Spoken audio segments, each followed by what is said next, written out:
Oi, pessoas, tudo bem? Então, eu venho aqui para mostrar para vocês agora como eu visualizo as respostas no formulário. Vou compartilhar minha tela com vocês para que vocês possam visualizar aí, de fato, os formulários que já foram respondidos lá na nossa sala de aula, no Professor X. Então, vou abrir o Google Classroom, o Google Sala de Aula.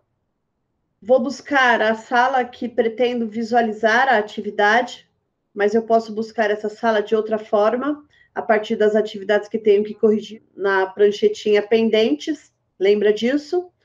Enquanto professor, só vai aparecer as atividades pendentes. Aqui eu vou buscar os formulários, eu criei um tópico só para isso, para que nós pudéssemos trabalhar. Eu vou mostrar primeiro a lista de exercícios, que é um formulário com importação de notas. Ele tem uma determinada configuração específica para que isso esteja em conexão com o Google Classroom e com a atividade teste. Quando eu clico em abrir o formulário, ele vai me abrir o formulário para responder, mas como eu sou proprietária desse formulário, aparece para mim a canetinha de edição aqui no meu lado direito do monitor, onde está meu mouse, veja. Clicando aqui, eu entro então na plataforma de edição, pois aparece a régua de edição, e aqui em cima aparece para mim perguntas, que é a régua de edição das perguntas, e aparece agora a abinha respostas, né? Ela sempre aparece, mas quando você produz o formulário, você não tem nada respondido, ela está em branco. Então, vamos perceber aqui que nós vamos ter 3 abas de resposta.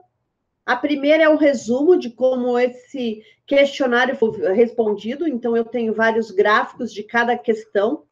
Depende de como essa questão é analisada pelo Google, no caso de importação de respostas, ele vai analisar por gráficos de barras, onde ele vai mostrar qual das alternativas foram mais respondidas em determinadas questões.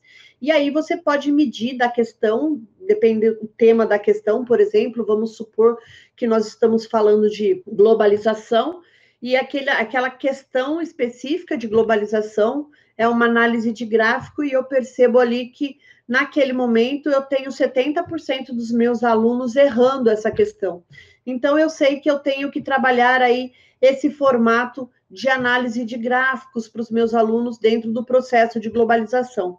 E eu posso ter outras questões, então, se eu estiver trabalhando com climatologia ou qualquer elementos climáticos, por exemplo, eu posso, então, colocar aí questões que mostrem qual desses elementos foram mais atribuídos ou mais absorvidos aí pelo grupo de alunos na qual eu estou ensinando.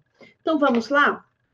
Eu tenho esse resumo, então, a partir dos gráficos, principalmente nas questões de múltipla escolha, nas questões de caixa de seleção e nas de resposta curta. Aí eu tenho a pergunta, né, uma abinha onde eu tenho todas as questões e as chaves de respostas e os feedbacks e as respostas de todos os alunos.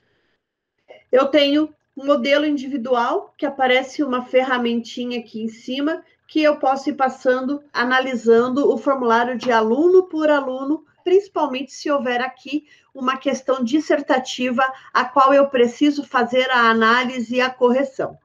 Eu posso já corrigir diretamente no formulário e posso também não corrigi-la diretamente. Lembrando que a pontuação desse formulário não foi liberada, né? As pontuações, eu não liberei pontuação para o aluno, porque eu gostaria de fazer a análise, porque neste formulário tem uma questão dissertativa que deveria ser respondida pelo aluno, então eu não libero a pontuação e só vou liberar a pontuação após a correção dessa questão dissertativa.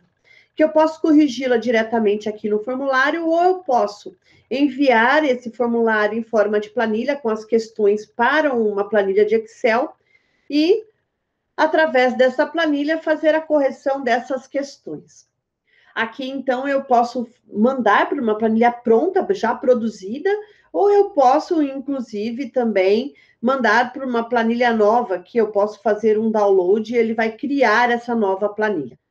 Até aqui, esse formulário funciona nesse aspecto, as respostas, a forma que nós visualizamos lá, enquanto professores, dentro dessa caixinha, ele abre esse botão importação de respostas quando as suas configurações do formulário estão corretas.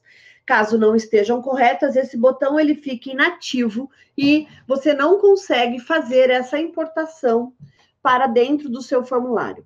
Lembrem-se, tudo aquilo que está relacionado a todas as atividades executadas dentro de um Classroom vai para o seu diário de classe. Veja só que quando você clica em notas, o nome da aba é diário de classe do professor. Professor aqui, no caso, professor X. É através desta ferramenta que o G Suite TI, que é a pessoa que controla o console, pode fazer as impressões e toda a medição do trabalho de um docente. E de como esse docente, ou do aluno também, individualmente, foi exercida todas as atividades feitas dentro do seu Google Classroom. Aqui nós temos uma série de recursos que mais para frente passarei um vídeo para aqueles que estiverem interessados, podem entrar em contato, pois aqui é um ponto-chave onde você vai trabalhar todas essas informações. Lembrando que aqui, futuramente, dependendo da escola em que você esteja lecionando, aparece também um botão escrito exportar, para onde todas as notas e atribuições dessas notas são encaminhadas, ou um aplicativo externo ou um sistema externo. Como nós aqui nessa escola, podemos ter o WebClass. A maioria das escolas que trabalham com o Google for Education também trabalham com o WebClass. Tudo bem até aqui? Espero que vocês tenham compreendido como visualizar as respostas nos formulários. Qualquer dúvida, sabem como procurar o professor X dentro da sua sala de aula, a partir das planilhas disponibilizadas das aulas ao vivo e também a partir dos comentários lá no mural e lá nas turmas ou nas dificuldades de cada atividade. Fiquem à vontade para perguntarem.